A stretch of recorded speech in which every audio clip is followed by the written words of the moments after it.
So yeah, he noticed that my underwear was inside out. Did you show him? Well, I was reaching up and he saw the waistband and I thought I was going to get away with it. But he had the same underwear and he knew what the color of the waistband was on the inside. So I had the wrong color out. Wow. Okay, so he won't let anything slide. No, I definitely won't. He won't. I was embarrassed a little bit, but I did not change them. That kind of reminds me, what's the best piece of advice that Jerry ever gave you guys? Goes along with what Santa does for his list, but check twice. Yeah. He just says check twice. He just said check twice. Check twice. Mm-hmm. Which, if you'd done that with your underwear. Yes. Right. Yeah. Gabe wouldn't have been so hard on you. I guess you could have let it slide. But you're right. I should have taken Jerry's advice and checked twice. Check twice. Yeah. His advice to me was along similar lines. He was helping me build a chicken coop and he gave me the advice to measure twice, cut once. And how did the chicken house coop? Chicken house? It was a coop. It went terribly. He was like, "Oh yeah, I know how to do that," and he definitely didn't. So. Yeah, he had some good advice at the top. Well, yeah, the cutting, measuring part of it was not the problem. We just didn't. We had no idea what we were doing out there. Yeah. So, yeah, I think for me, he told me you can always save money just by using someone else's Netflix account. Yeah. Yeah. And apparently he still uses Jerry Stiller's Netflix account. That's a great deal. Yeah. Yeah, I guess though what? Jerry Stiller's not alive anymore. Yeah, he's passed on. So he's just counting on that remaining. I asked him about that, and he said, "Well, the estate is still somehow just it's just still paying." Yeah, I mean, it makes sense. So, yeah, that's one thing you might not be like immediately like your dad dies, and you go, "We got to make sure we cancel all the subscriptions." Right. So apparently that's just still going on, and but then Jerry Seinfeld wouldn't give me the password. Oh my gosh. Today on the show, season 1, episode 1, the first episode of Seinfeld, the pilot. Everybody loves Seinfeld. Loves Seinfeld. George, Jerry, Kramer, and Elaine with Gabe, Caleb, and Josh. Welcome to Everybody Loves Seinfeld 1S, the podcast about Seinfeld for Seinfeld. Hi, Jerry. I'm your host, Josh, and these pretzels are making me thirsty. Love that line. I'm joined by Caleb. Hi, Jerry. And Gabe. Hi, Jerry. And we're here on the podcast. It's a show. Yeah. You can get it in audio format. You can watch it on YouTube. That's going to be a visual format. Yeah. And basically what we're going to do is we're going to go through every episode of Seinfeld, and we're going to give you all kinds of little tidbits, behind the scenes trivia. We're going to really explore the world of Seinfeld, and we've got various segments set up to do that. We're going to run through those segments. We're going to have fun along the way, guys, and you're going to learn so much about Seinfeld. You're going to feel a little sick to your stomach. I think you'll be surprised about just some of the things you're going to learn. Right. And how much you've forgotten. That's when watching these episodes. Oh, yeah. I'm always like, I just, things that you wouldn't even think fit within the world of Seinfeld. Yeah. There they are. Our first segment that we're going to go to today is just a segment where we catch up a little bit. It's called What's Newman with You Guys. We're going to play the jingle in just a second for it, but really we wanted to first of all explain the idea behind the title. What's Newman with You Guys? Go ahead, Caleb. Yeah, it's just like, the guy Newman, Right. from Seinfeld. He is one of the characters, and also a saying you might say to someone when you're trying to find out what's been going on in their lives is "What's new with you, guy?" But so we're using a guy in the name, Right. And so there's multiple. And the guy's from Seinfeld. And the guy's from Seinfeld. So it's what's Newman with you guys. There's also multiple of us. So that's why we made it plural. Right. Yeah. And what indicates some kind of question. Yeah. It's an interrogative. Right. And with is like, if the with wasn't there, it's just preposition. What's Newman guys. Yeah. And then you're wondering, is this guy asking about who Newman is? Right. But using the word what? Right. Yeah. No. It wouldn't be what we're doing. So we just did decide to name it exactly that. Yeah. Right? I was wondering if you guys got my suggestion for just calling it What's New Man. Oh, yeah. That's good too. Yeah, let's actually do that. Okay. So we're going to have to scrap this. We're going to have to scrap the jingle that we made for it and everything. So now this segment is called What's New, Man? Should I explain this one or let's let that go. I think it applies still. So here we go. What's new, man, with you guys? That's in parentheses. Okay. What's new, man? What's new, man? What's new with you guys? So what's new, man, with you guys? Or what's new, man? Well, the other day I went to the convenience store and I got a drink and a snack. As I put the stuff on the counter for the cashier to ring up, he looked at me and kind of squinted his eyes and he said, "You're a wizard, Harry." And I asked him, "What?" And he said, "Oh, your glasses, they look kind of like Harry Potter's. I have kind of just slightly round glasses. They don't really look like Harry Potter glasses." But anyway, he said, "Yeah, your Harry Potters look like glasses." And I said, "Oh, yeah, I've heard that before." And he said, "Sorry." I said, "It's fine." And then he asked me if I needed a bag, and I said, "No, I'll be fine. I'll use magic." Okay, so I do want to have one question, which is, he did say your Harry Potters look like glasses. No, I said that when I was telling you. I made a mistake.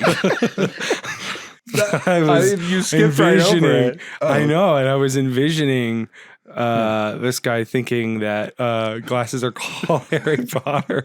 It's like kind of a Cockney rhyming slang thing. Yeah. Harry Potter. Hey, Harry Potters. let me want to read this if I get my Harry Potters on. Yeah. I can't read a darn thing without me Harry Harry Potters. Okay, so I'm looking at having some surgery, okay? And the insurance company is requiring different things. I have metal in my back. I was looking at getting the metal out of my back, and the insurance company said, we're not going to okay you getting this certain kind of imaging done until you do physical therapy. Which is fine, right? It seems fine, but in my head, I'm like, so do they think the physical therapy is going to like do the surgery? Is that what they think? That's what I'm wondering. If they're like, right, maybe if you do physical therapy, the like metal rods will like shoot Just out of your come back. out. Yeah. Oh. If you do. So then you won't even need so not only will you not need the imaging, you won't need any of the I won't procedure. need any of the procedures. Wow. That would be nice. Right. Seems unlikely What to are me, the though. chances? Do they give They're you like- odds on that? You haven't tried physical therapy? Maybe you should just try physical therapy, and maybe that will change enough so that you don't even need the surgery. So the problem is that you have rods in your back. Yeah. And they're saying the solution is to do physical Just therapy. do physical therapy. Just do exercise. Okay. And if you exercise enough, Yeah. maybe, and it's true, I don't exercise or do physical therapy now. So anyway, that's what's Newman with me. Okay, well, what's Newman with me is that this Sunday I was at church and the Holy Spirit led me to need to go urinate. Right. And And so I romped over to the urinal, and the guy at the urinal next to me, standing at one urinal to my left, is a guy standing at the urinal, and he is singing a hymn the entire time he's using the urinal. Okay. It was a setting of Psalm 23. I had told you the story earlier, Caleb. Yeah, no. And I'd forgotten what it was, but it was a setting of Psalm 23. And he sang the entire thing. He apparently forgot some of the words because he just hummed for part of it, but very studiously came back to the words. And I thought maybe he lost his nerve a little. It could have either been he forgot or he lost his nerve. But at any rate, he came back and he finished strong. And he flushed as he sang the amen. That's completely true. That happened. And the whole time I was there, I was not able to start because I couldn't believe what was happening. Yeah. Right. Next to me. He apparently, music must be his whole life or something, and he just can't help himself. Yeah. And so he made me disobey the Holy Spirit, and I wasn't able to go, and I still can't. And that was 3 days ago. Oh my gosh. I have a trick for that. What is that? I imagine that I'm like on a waterfall. Oh, yeah. Well, I'll try anything at this and point. It drowns out everything around you. Do you want to know just, what my trick is? What's your trick? I just sing Psalm 23 to Oh, myself. okay. That's why What if he can't go unless he does that? see, that's me being very self-centered. Yeah. It's true. Yeah. So that's what's Newman with you guys. It's time to get into the meat of the episode. That's not what that's called. Oh, I'm sorry. What's new, man, with you guys? Parentheses. Open parentheses, with you guys, close parentheses. Right. Now it's time to get into the next segment, the meat of the episode. I hope you're all ready for the SeinOpsis. Now it's time to summarize the episode of Seinfeld. SeinOpsis. The idea behind this segment is that we're going to, it's a SeinOpsis that you might just think we're mispronouncing synopsis, but we're not. It's a SeinOpsis like Seinfeld. So let's get into it. Guys, first of all, just general impressions. Did you enjoy this episode of Seinfeld? Yeah. It's a good opening episode of Seinfeld, isn't it? Absolutely. It's when I watched it, it was fresh to me. I hadn't seen it in a while. So I was right. This is where it all begins. Yeah. All of the stuff we're going to see laying down the foundation of characters and things like that, except for Elaine. We'll get to that. Yeah. It is funny. Yeah. It is all there. We're such big Seinfeld nerds. I'm sure our viewers and listeners out there are too. So it's so much fun to just go back and see all of our favorite characters just starting out. Yeah. Starting their lives. So let's go for it. Basically, the setup for the episode is a woman that Jerry met in Michigan, Laura, wants to stay with him. George tells him that he's not reading the signs. She's not interested. That's George's contention. Right. Obviously, this is one of the earliest episodes of Seinfeld. And so one of the things that I thought was interesting is, and I want to get your guys' take on this as well. George has a lot of props throughout the episode. Yeah. Obviously, he's talking about how Jerry's not reading this. You're not reading the signs, Jerry. And at one point he reaches into his pocket and he pulls out a handkerchief, which is clearly just a prop that's to be used to do like semaphore kind of like gestures and indicate that Jerry's not reading the signs. And so that was fun. That was fun to see that prop coming in there. Later in the episode, he pulls a hammer out of his pocket and he goes up to Jerry and he says, it's not getting through your thick skull, Jerry. Right. And he's kind of pretending to bang on Jerry's head with the hammer, with the comically like oversized like mallet. Like that kind of stuff. Yeah. He's so fun. And that's, You can tell that they haven't really zeroed in on sort of what George is all about. Right. They're relying on props a lot. Right. But I was impressed with the props. Yes.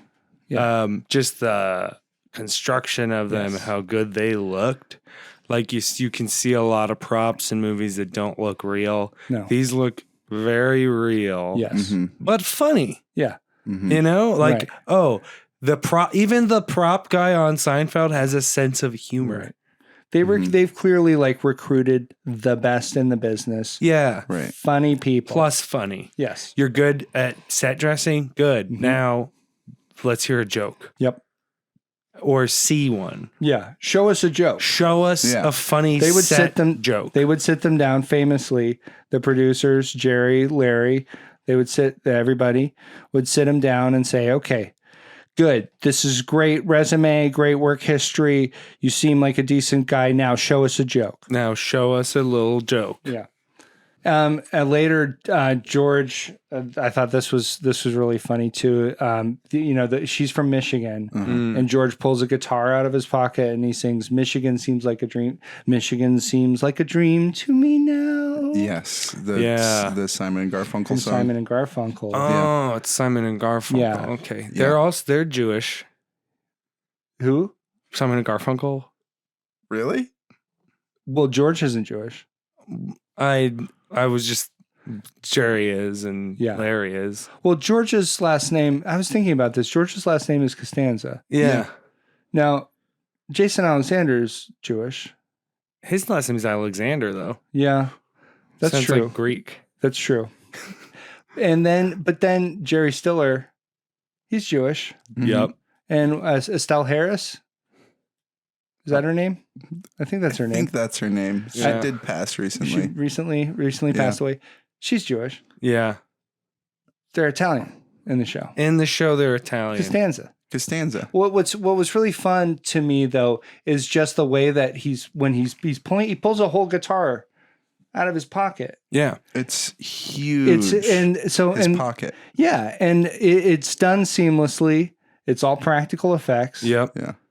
Again, something that we've noticed as we've kind of been preparing for this, the practical effects on this show Amazing. Oh, man. are so good. Blow your mind.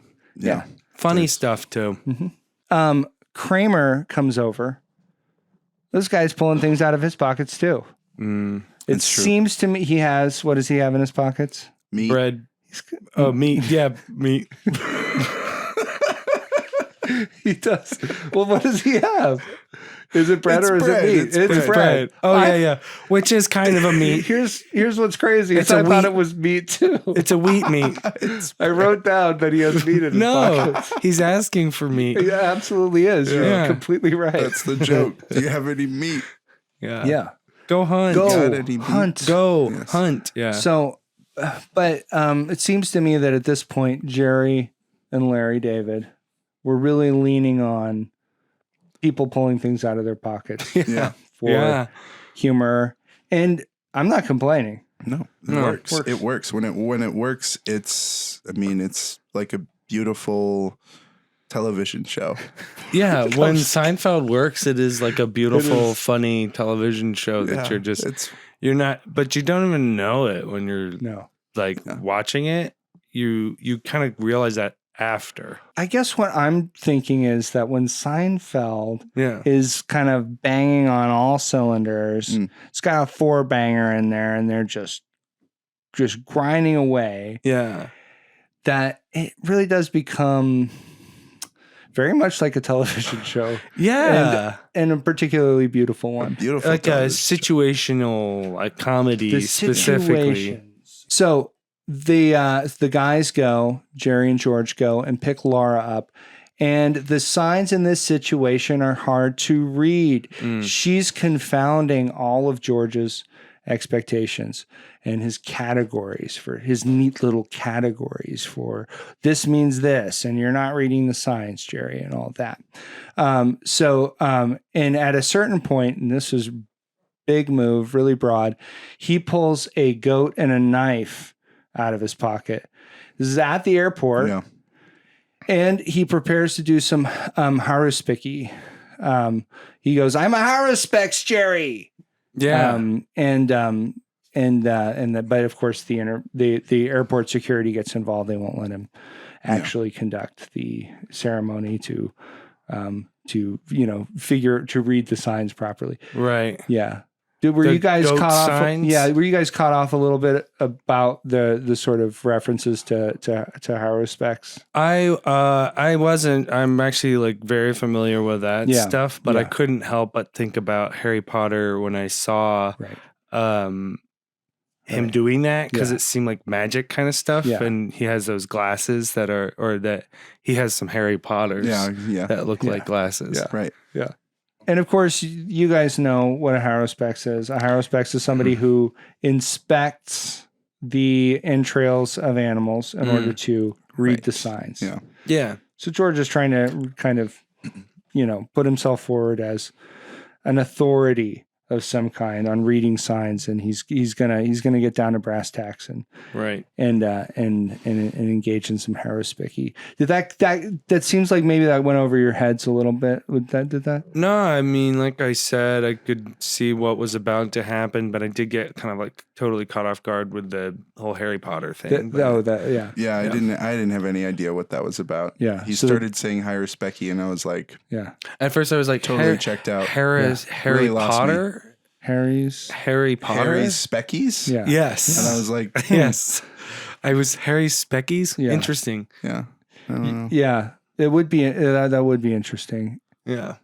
if If he had like a hairy pair of glasses. Yeah. A Harry Furry. Potter. Some Harry Potters. Very hairy Harry Potter. Very couple Harry of Harry Potters. Potters. Couple of Harry Potters. Couple of Harry Potters. My son Harry Potters. Mm-hmm. Gotta get it's bright. I'm driving. I need, I see. I need Son- to fund my son Harry My Potters. son Harry Potter. Okay. I thought you were talking about your son doing something Yeah. called Harry Potter. Yeah, I was like, No. my son Harry. Okay. It would be difficult for his father. If Harry Potter's father was Cockney, Mm-hmm. now he's in a real pickle. Yeah. Why? Because when he's my son Harry Potter, Right. and they're like, what are you talking about? Sunglasses? Or I don't know. I think if somebody said my son Harry Potter, I would say, oh, that person has a son named Harry Potter. Yeah. But he's Cockney, and the people he's talking to are Cockney. Oh, you're saying my son glasses. Yes. Okay. I think we're being a little bit hard on Caleb, and I want this to be a positive experience Yeah. for all of us. Please. I want it, and especially for the viewer, And listeners. and listeners. Yeah. Well, Where should we look for listeners? It's hard Look to. at the That's microphone. We will. And we're sorry, listeners, but in the future we will look directly at the microphone. when we're Yes. addressing. When we're addressing you. So eventually, one of the big kind of turnarounds in this episode, we find out that this woman is engaged, Oh, Mm-hmm. right? So, Twist. but not before Jerry has agreed to go on a long boat ride with her. oh yeah. So he's really locked in on that. George barges in to tell Jerry that Laura isn't interested in him. He's covered at the end of the episode in animal viscera. Mm. Of course, Jerry's already aware. She's already broken the news to him. Mm-hmm. And so then Kramer comes in and picks off a bit of goat liver and off of George and puts it in his pocket. Yeah. Big laugh. Yes. Oh, huge. End of the Hugest episode. laugh. It's a very small piece of liver, but you do notice it Yes. because Kramer is doing his usual antics, and Yes. it's a bit much. Yeah. Just a Just little a bit bit. much for the amount of liver. If it Right. was a bigger piece of liver, I think people would have just gone, "Oh, that makes sense." But instead, people are they have no choice but to collapse in laughter. Such a small piece of liver and so Yeah. much work. And so, Well, he's such a big man. Yes. He should be eating a lot of liver. Yeah. yeah, He should be eating a bucket. right. A bucket. This guy should have a bucket of liver. A a whole bucket of liver. He's like 6'9". Right. He should have a whole bucket of liver. If he wants to boost testosterone, which is, eating beef liver. Yeah. That boosts testosterone, huh? Huge. Yeah. Huge for boosting testosterone.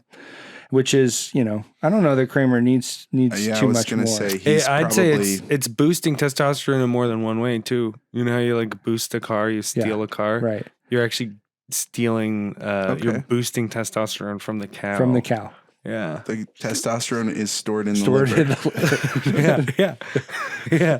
And dispensed from the liver. Yes. Yep. The one thing that's kind of neat. That is neat. Thank you, Caleb. Yep. But I got to try to keep this crazy train on track. I'm sorry. And so we've got one more thing to kind of look at with the episode.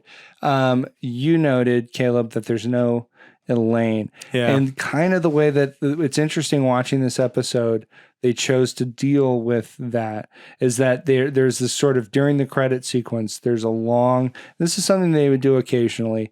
There's just a long string of text that they give you kind of, Right. About, they have several minutes and they're explaining that they wanted to put Elaine in the episode, but they thought that they already had too many women in the episode and they were worried that people would have a hard time keeping track of so many different women, telling them apart and listening to their voices.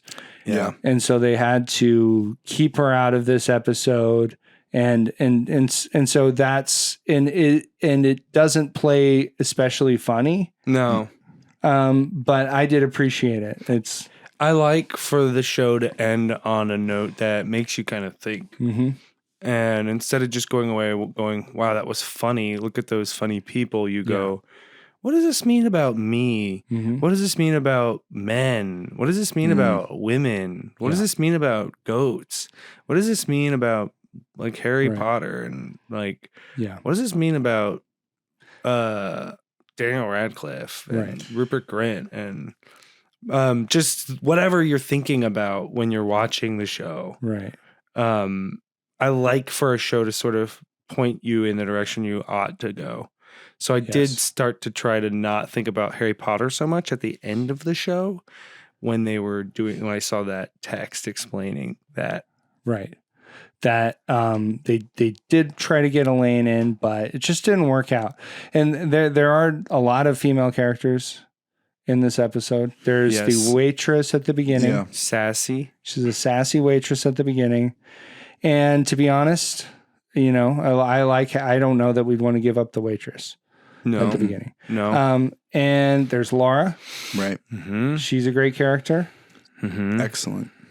Just very carefully drawn. Kind of looks like my mom in the 90s. Yes. A little bit. Yes. And one of the fascinating things is she is a woman that you look at and you think, is she late 20s or early 50s? Right. And it's basically impossible to know. And it honestly doesn't matter. Yeah. No, it doesn't. Yeah, because it's kind of nice to be like, ooh, Jerry could be going for any kind of woman. Right. Because this woman seems like many kinds of women.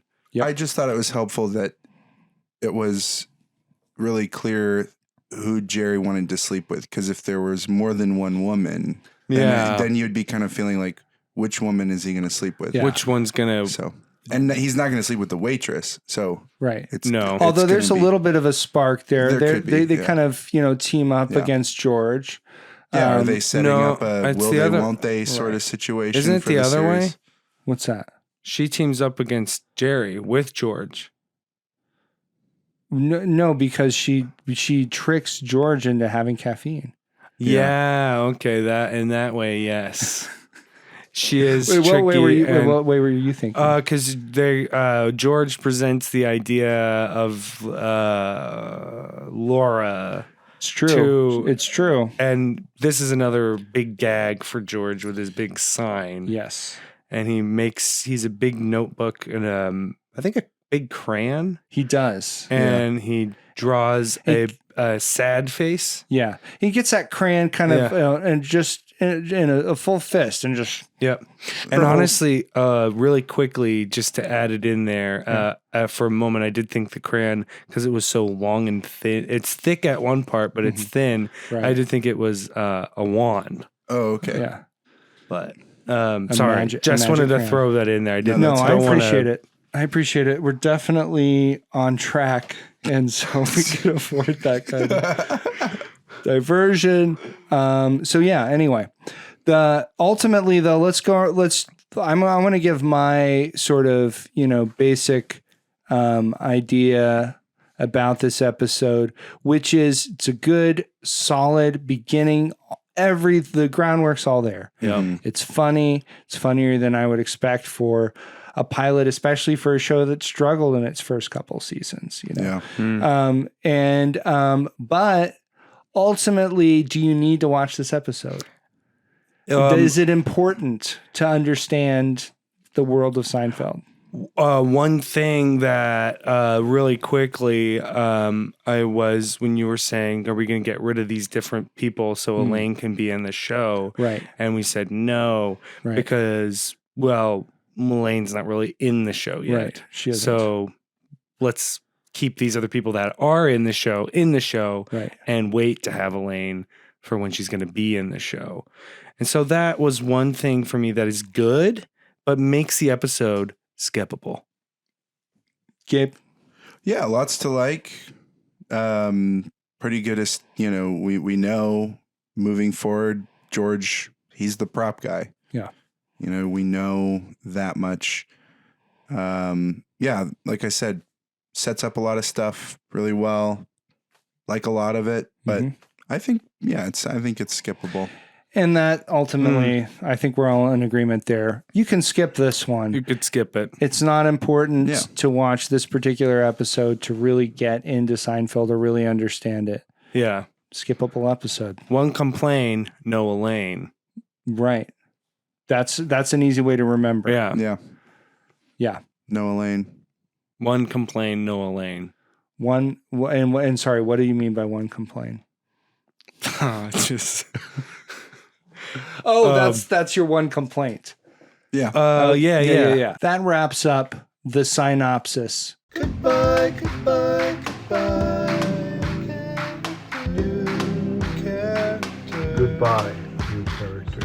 So let's give them a little bit of an explanation of what this segment is. First of all, the name.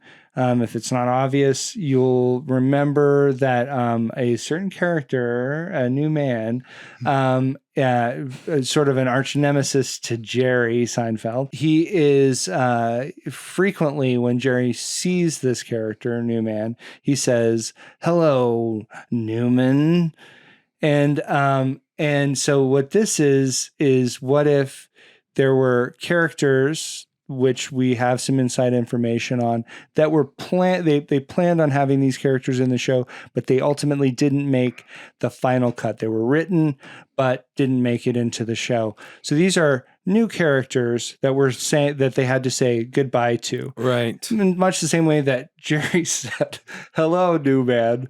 We're saying goodbye, new characters. Right. And I liked what you said there with Jerry being or Newman being Jerry's arch nemesis, because that is how I think of us. We're Jerry, and these segments that's why they're referencing Newman, because they're kind of our arch nemesis. Yeah. We have to fight these segments, right?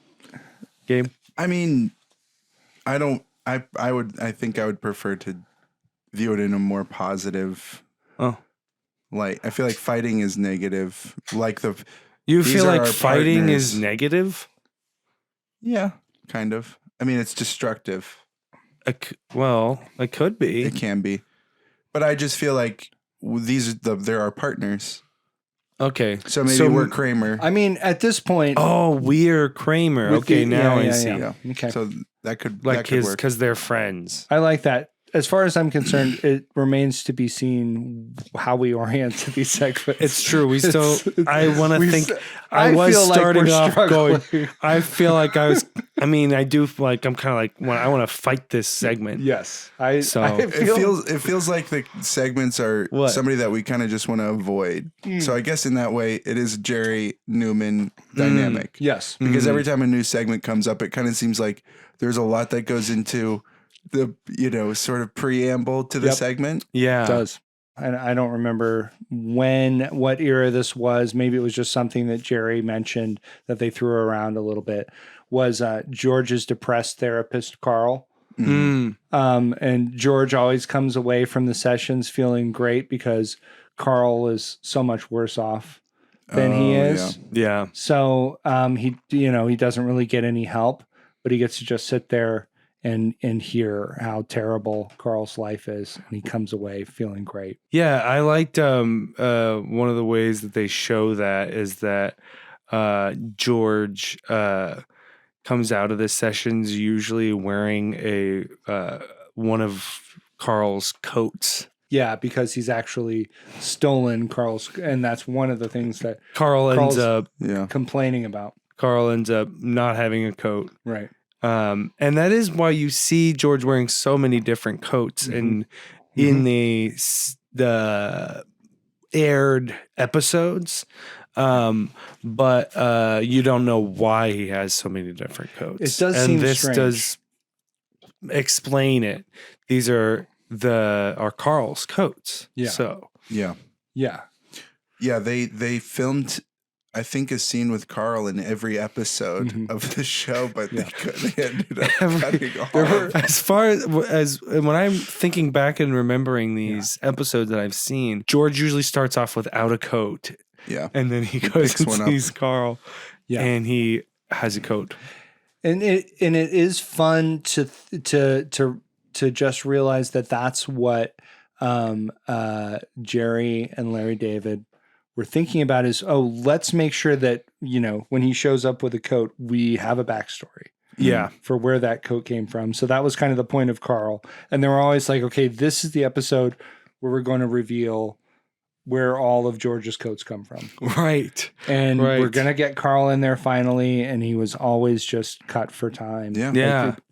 And so if you're sitting there watching and you're watching George cycle through all these coats, well, that's why. It's okay. Don't worry about it too much. Try not to get fixated on where all of George's coats are coming from. I thought he had a different coat. Yeah. Wait a second. Don't worry about it. He's got a barn jacket. He's got a and like a trench coat. He's got a plaid and a raincoat. He's got a plaid number. Yeah. Sorry. What? I didn't really think of George as a duffel coat kind of guy. You know? Yeah. He's got a duffel coat. Oh, this one has toggles. That's a duffel coat. Yeah. Okay. Yeah. Okay. That's what I was. Okay. Caleb, good. I was saying that. What did you think a duffel coat was? When he said duffel coat, I thought of toggles, and then I said, this one has toggles. Right.